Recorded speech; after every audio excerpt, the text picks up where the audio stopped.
The Car Mover by Rosanna Boscawen.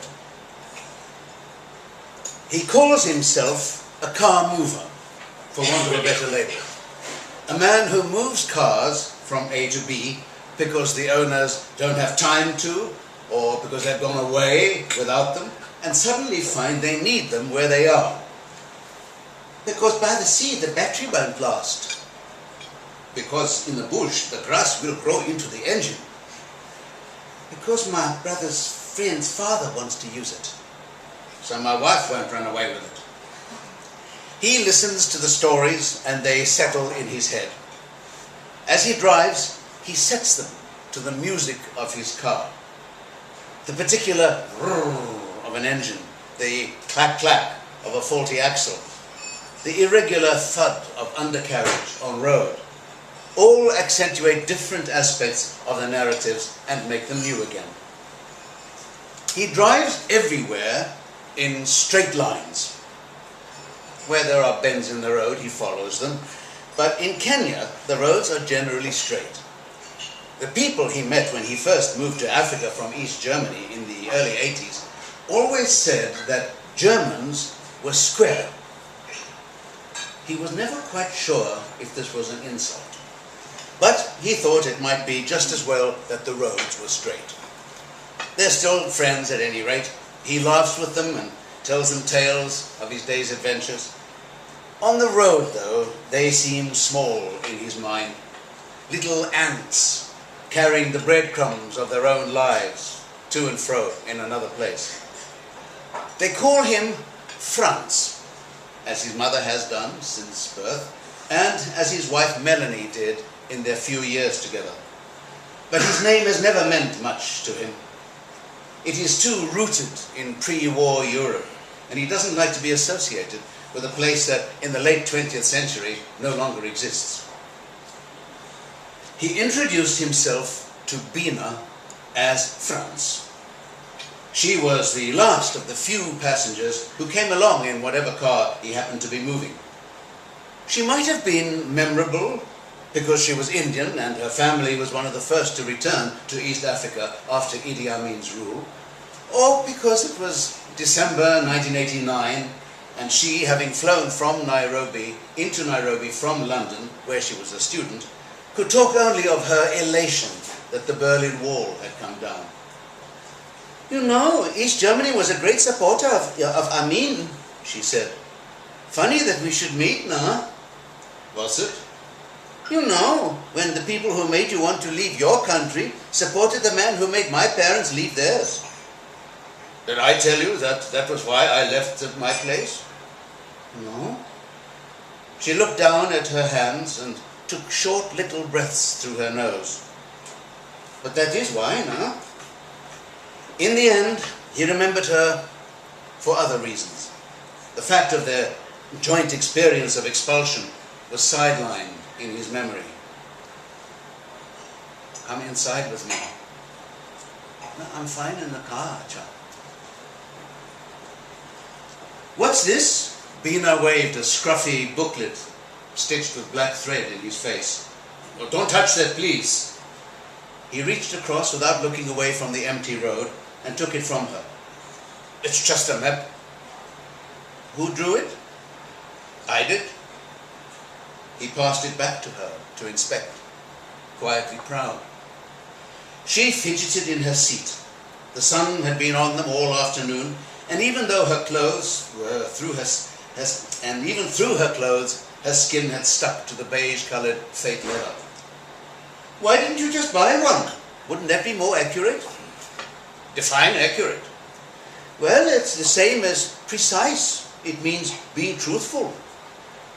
Accuracy doesn't exist in this place, in this part of the world. We only have approximations. You arrange to meet someone at lunchtime, one of you will arrive for tea. You arrange a place to meet, one of you will wait in the next village along. He laughed. Just look at your flight. It was 2 hours late. Precisely. Approximately accurate.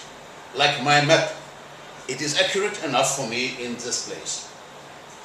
They drove on in silence, and she studied his attempt at cartography, before closing her eyes with a smile. She felt the sun burning her eyelids and saw the road extending all the way to Uganda, the plains and the bush falling away on either side. They were on the only smooth stretch, and it seemed to bear the mud-caked 4x4 forwards as if it were on a wave. The yellow sun turned to blood red and fell from the sky. Beneath the moon, everything was black. France alternately swore, which made Bina wince, and sighed, she consoled him, as they passed vehicle after vehicle that blinded them with undipped headlights. In the towns, headlights were not illuminated at all. Homeless bodies and lost children wove in and out of blind traffic in search of food scraps thrown from cars, or death by front wheels, Franz thought to himself as he drove nose to windscreen to avoid them. The dark frightened him. Not all dark, but African road dark. He usually made a point of not driving after dusk. He would stay with a friend, or a client would put him up, and he would continue with his journey in the cool dawn. But Bina's parents wanted her back in Jinja as quickly as possible, and he'd agreed to drive her through the night. She didn't drive. Besides, it wasn't safe, especially for a woman alone. She was half his age, he guessed, the age his children might have been, if he'd had any. A mesh of cultures and places, with her turquoise mirrored salwar trousers, oversized grey t-shirt, and paisley scarf knotted around her head. He watched her eyes moving across the faint landscape, taking in the still grasses that lined the road, all their shades of green and brown revealing themselves to her in the beams of the headlights. Franz felt protective of her, and respectful, and jealous of her innocent curiosity. They reached the Kenya-Uganda border a couple of hours after sunset. Passport control was familiar, and they went through with a cursory nod to the guard, who stamped their papers.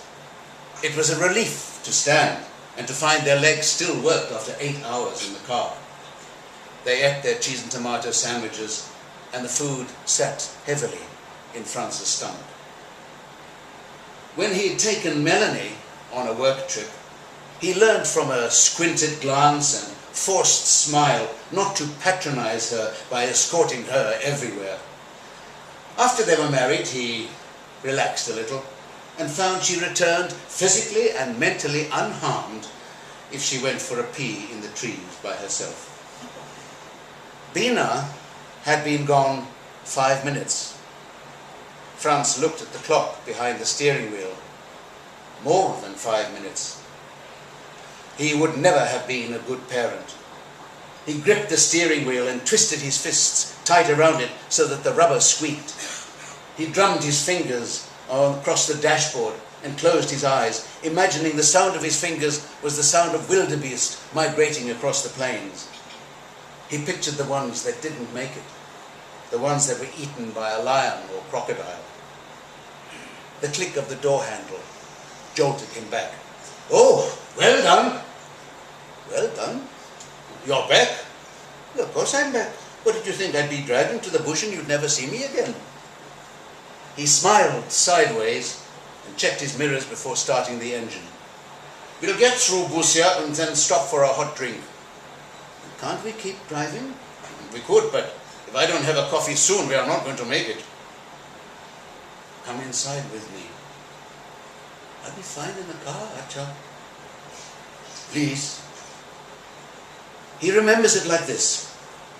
When he pulled up, Bina wouldn't come into the roadside cafe. She said she was fine in the car and would prefer to sleep.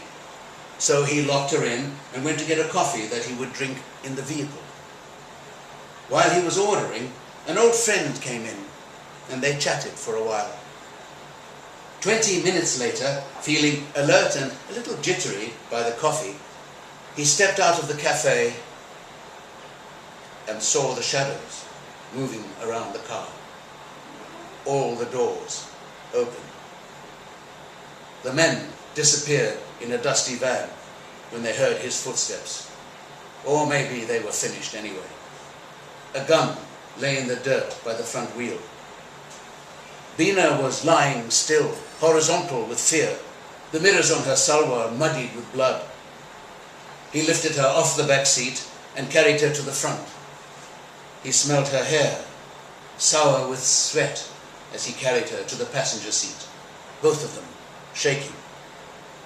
He covered her with a blanket and then threw up behind the car. She said she was fine. You should have made her come inside. Forced her. They were 3 or 4 hours from Jinja, he calculated.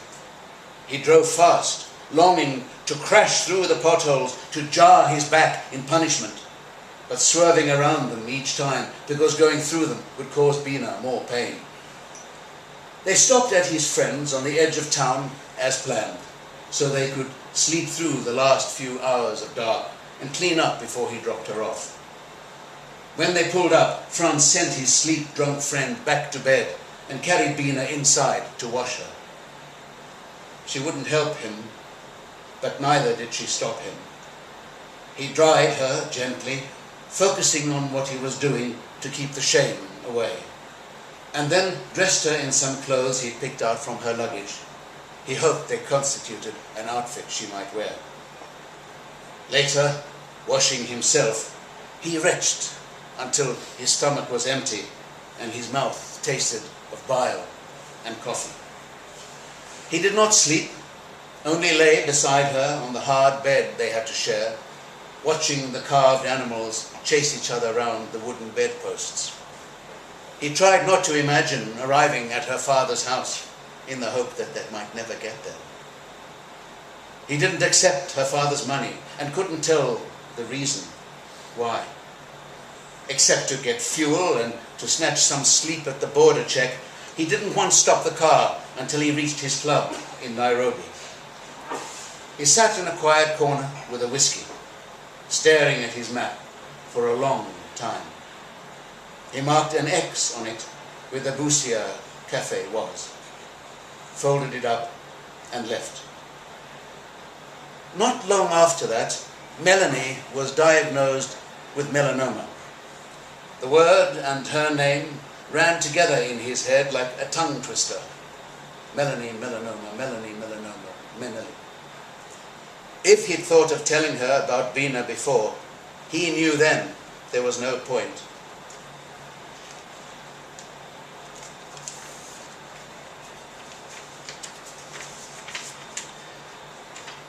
The sick feeling was his, and to share it would be nothing more than selfishness.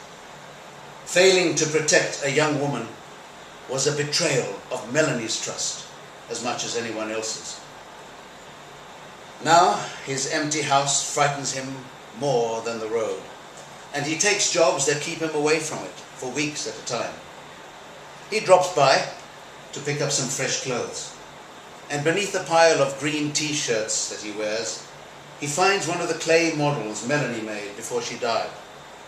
A crocodile with its jaws clamped around the leg of a wildebeest.